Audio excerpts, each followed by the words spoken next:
Welcome back. Thanks for staying with us. South Africa is facing an electricity crisis. And although Eskkom has suspended load shedding this weekend, the power utilities' woes are far from over.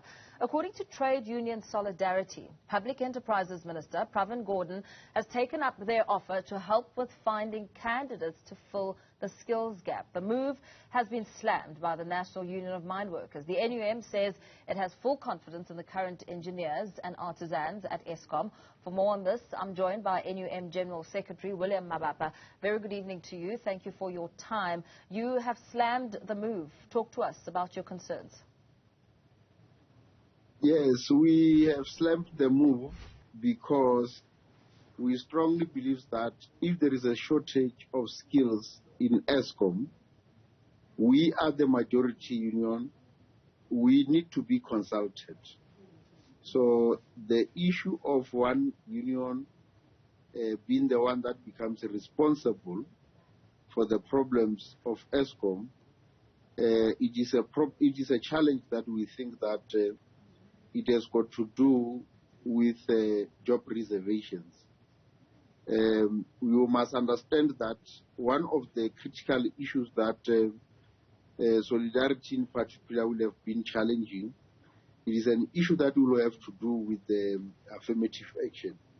And as the trade unions dominated by blacks, we are not going to allow a situation that in our own observation is an anarchy, and where only one trade union is given a space to bring proposals on something that we are all having an interest on.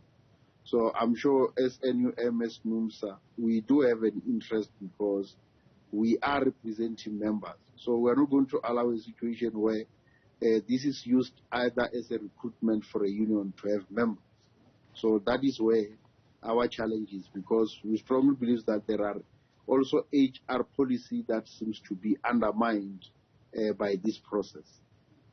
The Department of Public Enterprises has denied claims that Minister Pravin Gordhan approached Solidarity to help recruit technical experts to save Eskkom. I mean, what is your response to that, especially as we try and perhaps leverage on the skill set that is currently at Eskkom and their capabilities? We strongly believe that if there are challenges at Eskkom, it can be one stakeholder that becomes responsible for that challenge. If there are challenges, we have got forums in Eskkom in line with our recognition agreement. So all those challenges that they must follow the processes, at what forum can this issue be discussed? And it can be the ministry that is then responsible for these challenges. It is the HR process. As we are saying that we do have forums in Eskkom that has been agreed that we're working all this time. So now it can be the issue of load shedding is not an issue that started today. From 2004, 2007, load shedding was there. So yes, it may have escalated to a certain level at this stage, but it is a process that we strongly believe that stakeholders must be engaged on the process. So ours is an issue where, like we will always repeat, that we are not going to make job preservation at the back door on the assumption that it is only one trade union dominated by whites that has got the skills. I can tell you, for example, we do have a bursary scheme called JP Max. We have got a lot of engineers that we know they are highly skilled, that are out there that may also assist in this process. So we don't take it. The department must just do away with the issue of being a labor hire.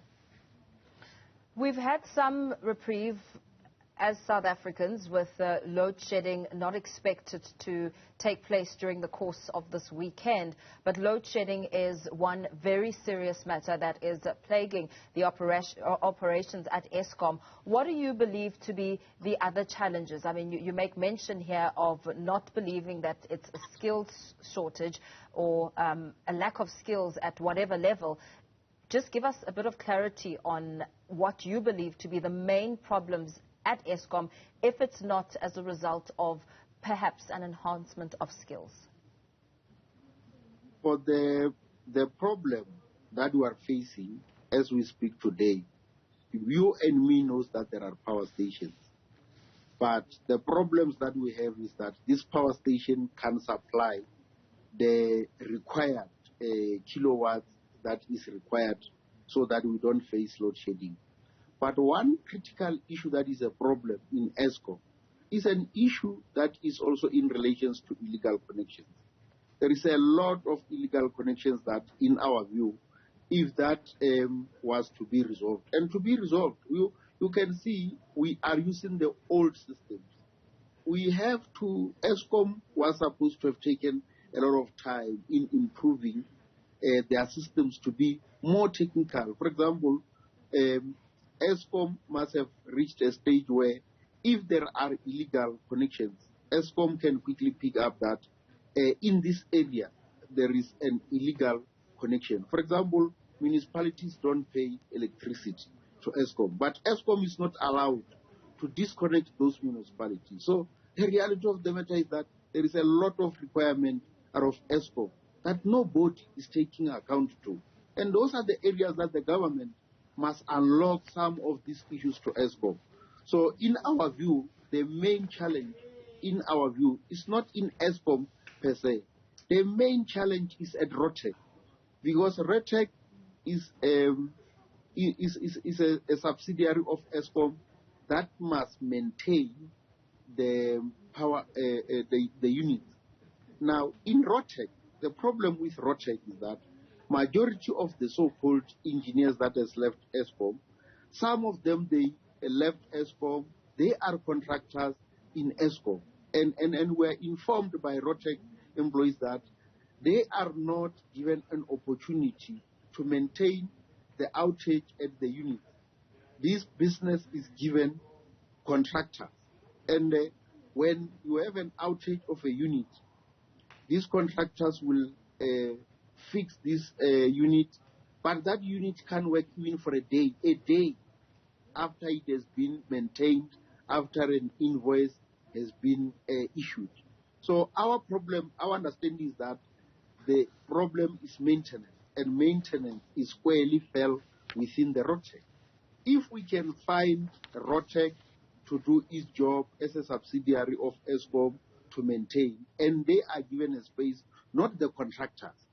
Because the challenge with ROTEC is that ROTEC employees will tell you that, oh no, the work is given to contractors. If some of those issues can be resolved, we are definitely sure that we will have power stations that run all the units, and every time we have got an electricity. Very well. Let's leave it there for now, and thank you for your time. William Mabapa, the General Secretary of the NUM, of course, responding to the latest the revelations about alleged skill shortages at Eskkom.